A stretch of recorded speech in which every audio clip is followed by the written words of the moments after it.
साथियों नमस्कार, आप सभी का स्वागत है आपके अपने इस YouTube चैनल वेजिटेरिया में। दोस्तों आज की इस वीडियो में हम लोग बात करेंगे कॉग्निजेंस नोटिस यानी प्री कॉग्निजेंस नोटिस की। यानी किसी भी प्रकार से कोर्ट से अगर समन्स आते हैं, किसी प्रकार की कोई भी नोटिस आती है कोर्ट से और आपके खिलाफ कोई मुकदमा फाइल किया गया है, तो इसमें जो नोटिस आती है उसको रिसीव करना ज़रूरी है या नहीं।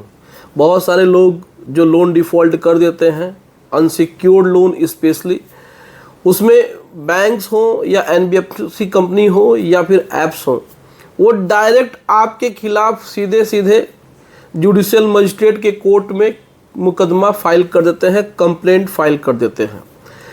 पहले क्या होता था कि डायरेक्ट मुकदमे हो जाते थे, लेकिन अब तो आपके खिलाफ एक प्री कॉग्निजेंस की नोटिस आती है। यानी कि वो कोई भी मुकदमा चलाने से पहले आपके बारे में जानकारी लेना कोर्ट के लिए ज़रूरी है, यानी आपका बयान ज़रूरी होता है।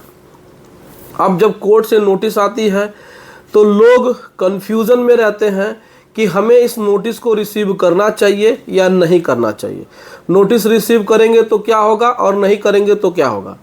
देखिए, इस पर मैंने बहुत सारी वीडियोस पहले ही बना दिया हुआ है, लेकिन फिर भी लोगों के मन में कन्फ्यूज़न होता रहता है। देखिए, जब भी आपके पास कोर्ट से कोई भी समन आए, नोटिस आए, तो अगर आप इस कंडीशन में हैं कि आप उसको अभी नहीं देखना चाहते हैं, यानी आप अभी अपीयर नहीं होना चाहते हैं, उसके पीछे रीज़न कुछ भी हो सकता है। या तो पैसा आपके पास नहीं है, या तो फिर आप बीमार चल रहे हैं, या फिर आप अपने जगह से कहीं दूर हैं, यानी कि आप आउट ऑफ इंडिया हैं, या फिर आप किसी दूसरे शहर में हैं, तो उस डेट पे आप नहीं जा सकते हैं। तो देखिए, इसमें अगर आपको डिफेंड करना है अपने आप को, तो सबसे पहले तो नोटिस आती है तो उसको आप रिसीव मत करिए। देखिए, जब तक आप नोटिस रिसीव नहीं करेंगे तब तक कोई दिक्कत परेशानी नहीं होगी। लेकिन आपने नोटिस रिसीव कर लिया और उस डेट को कोर्ट में नहीं जाएंगे तो फिर आपके खिलाफ वारंट इशू हो जाएगा। तो सबसे पहले आप उस पर अपीयर ही मत होइए। आपके खिलाफ एक बार समन नहीं आएगा, 1 से 2 से 3 से 4 बार समन्स आ सकते हैं।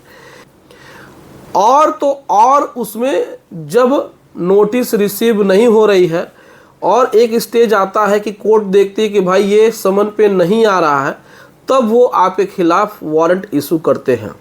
वो भी बेलेबल वारंट होता है, तो भी आप उस समय जा करके खुद को सरेंडर करके अपना बेल करा करके अपना जो केस है उसको लड़ सकते हैं। लेकिन ये जो आप समन्स को रिसीव नहीं करेंगे, वो 1 से 2 से 3 बार ही ऐसा कर सकते हैं। अब आपके खिलाफ लगातार समन्स आ रहे हैं और आप नहीं जा रहे हैं, तो ये गलत होगा। ये जो समन्स आप रिसीव नहीं करेंगे 1 से 2 बार से 3 बार, लेकिन आप इसमें जो भी टाइम है उसमें अपना पैसा इकट्ठा करके, कलेक्ट करके, कहीं से अरेंज करके अपना जो लोन है उसको सेटल कराने की कोशिश करिएगा। अगर आपका सेटलमेंट हो जाता है तो बैंक, एनबीएफसी कंपनी या ऐप्स अपना मुकदमा वापस ले लेंगी। लेकिन मुकदमा वापस लेने से पहले आपको क्या करना है, उनसे एक कन्फर्मेशन ईमेल लेना है। यानी कि मान के चलिए, अगर कोई भी एनबीएफसी कंपनी से आपने लोन लिया है और आपने डिफ़ॉल्ट कर दिया और आप उसमें अपना पेमेंट नहीं कर पाए और उन्होंने आपके खिलाफ कोई कंप्लेंट फाइल कर दिया जुडिशियल मजिस्ट्रेट की कोर्ट में, वहाँ से कोई नोटिस आई, आपने उसको रिसीव नहीं किया, दूसरी बार नोटिस आई, आपने रिसीव नहीं किया, लेकिन इस दरमियान आप उस एनबीएफसी कंपनी के टच में रहें, आप उनसे बातचीत करते रहें, आप उनसे कहिए कि सर हमें सेटलमेंट करना है। अगर उन्होंने अलाउ कर दिया कि ठीक है आप सेटलमेंट कर सकते हैं, तो फिर आपको क्या करना है कि उस ड्यूरेशन में अपना सेटलमेंट अमाउंट जमा करने से पहले आप उनसे एक रिक्वेस्ट करिए कि सर ये जो सेटलमेंट अमाउंट है और प्लस आप जो हमारा केस आपने किया है हमारे विरुद्ध, हमारे अगेंस्ट में, आप उसको विड्रॉ करने का एक कन्फर्मेशन मेल हमको हमारे मेल आईडी पे भेज दीजिए, ताकि श्योरिटी रहे कि जब भी हम सेटलमेंट का अमाउंट अपना पे करें तो हमारा जो केस है वो विड्रॉ हो जाएगा। अगर बैंक या एनबीएफसी कंपनी की तरफ से आपको कन्फर्मेशन मेल आता है कि आपका सेटलमेंट अमाउंट ये है और इसका टाइम लिमिट ये है, अगर आप इस टाइम लिमिट में अपना पैसा पेमेंट करते हैं तो बैंक या कंपनी अपना मुकदमा वापस ले लेगी जो भी आपके खिलाफ़ की गई है। अगर ऐसा ईमेल आपको आ जाता है तो आप अपना उसमें पेमेंट करके उसको छोड़ दीजिए और जब भी पेमेंट रिसीव हो जाए तो उसको आप मेल कर दीजिए। उसके बाद आप देखेंगे कि 10 से 15 दिन के अंदर में आपको एक और मेल आएगा कि आपका मुकदमा वहाँ से रिमूव हो गया है, रिटर्न हो गया है, वापस हो गया है।